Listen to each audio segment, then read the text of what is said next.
我是滚trường mà nó có tí này còn đâu nhau đừng sân là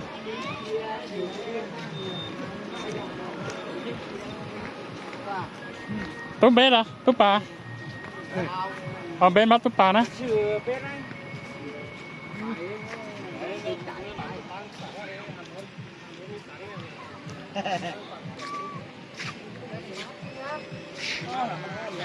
cứ nắp biển nó cứ nắp biển nó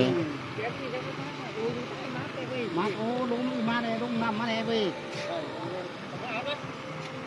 bà đây số vàng cái này cái máy đó chạy cao phải phải tốc không nữa quay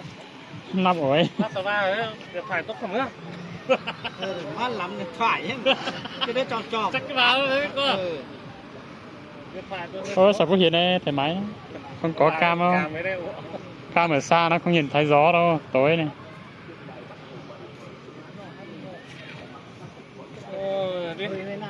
đi phòng một lần đi phải cái nơi đó đi sang bên kia đi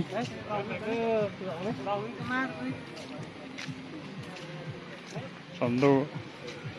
giờ tới giờ dính mong đợi cảnh trên nào ở đây là mình chuyển đọc thế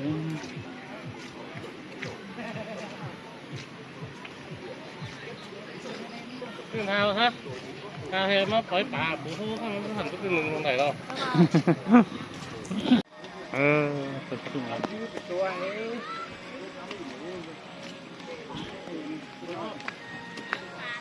cái này bài xe cái bãi đứng nói đi hả đứng nói đi cái nói hay nói ngân giờ thì đó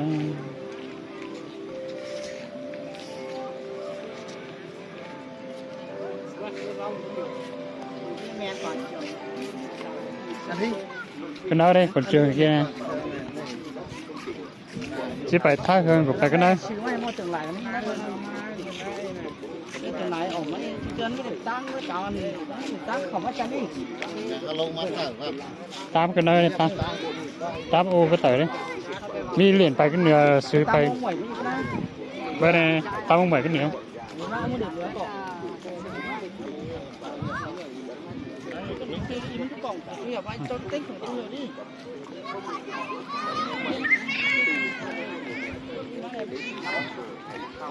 ồ xì chọn đồ sợ sợ lặp từ cái món xì ấy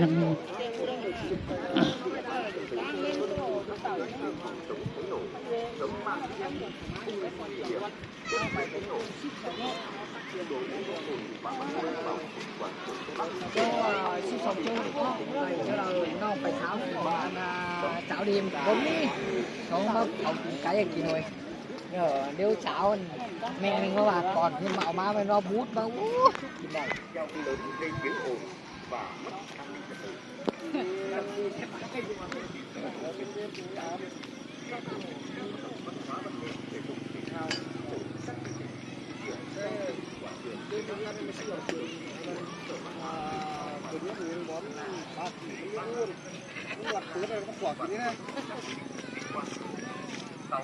giờ nó đã thứ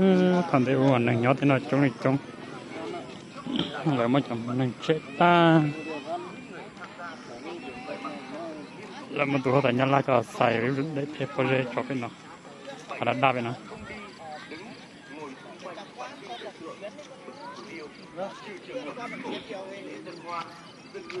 báo công từ liệt trước tượng đài Bắc Hồ và đền thờ Chủ tịch Hồ Chí Minh. 8. Cấm bán hàng rong, tổ chức ăn uống, giải tờ rơi, tự ý kinh doanh các mặt hàng trong khu vực quảng trường. Yêu cầu các tổ chức cá nhân nêu cao ý thực hiện nếp sống văn hóa, văn minh, lịch sự nơi công cộng. Mọi tổ chức cá nhân vi phạm về theo mức độ sẽ bị xử lý theo quy định của pháp luật.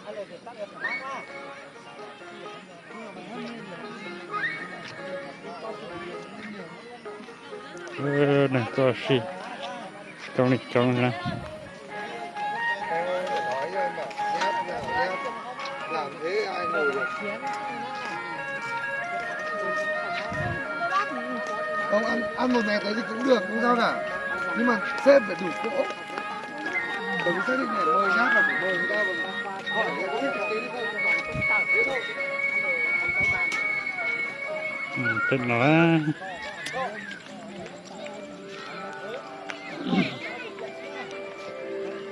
phải với một châu là cho nó tới chỉ xí với là nhỏ nó ta sẽ dùng mới sẽ ra một cái Nó chưa phải với tôi cả lớp trình bản thế này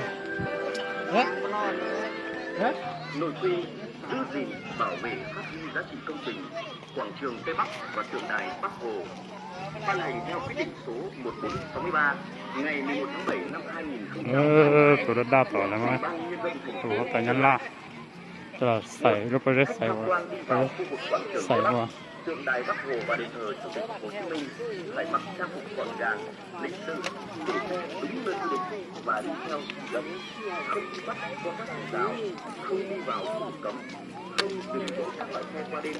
từ 22 giờ đêm trước đến 5 giờ ngày hôm sau trong sự quản lý. Hai, vệ sinh môi trường, xả thải, bỏ rác. ý mà này cứ sáng sớm thấy cái đây này ai cũng một tám một cua đây cái người mình gọi thoát sơn vào sơn trước nó phải bên kia như thế ba nó mà tập một chút cái nó phủ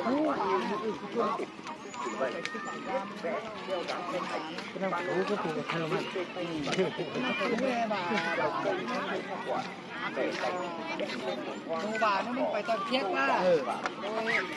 mà khai mình phải tải nhiều ngủ cái đấy xin 700 triệu phải tăng rồi đi 700 trăm nhưng mà bây giờ là như ép lại xin một khai gì nó tên nó chỉ có hàng khai số là bỏ ra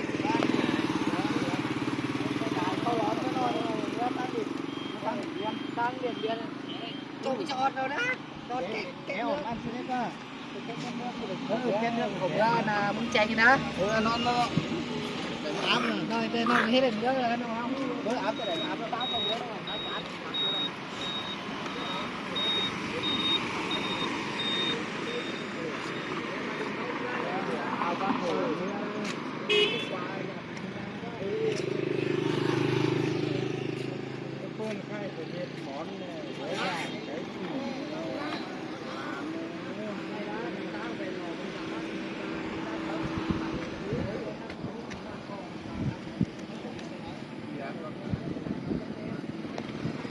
Tỉnh Sơn La có huyện Mộc Châu,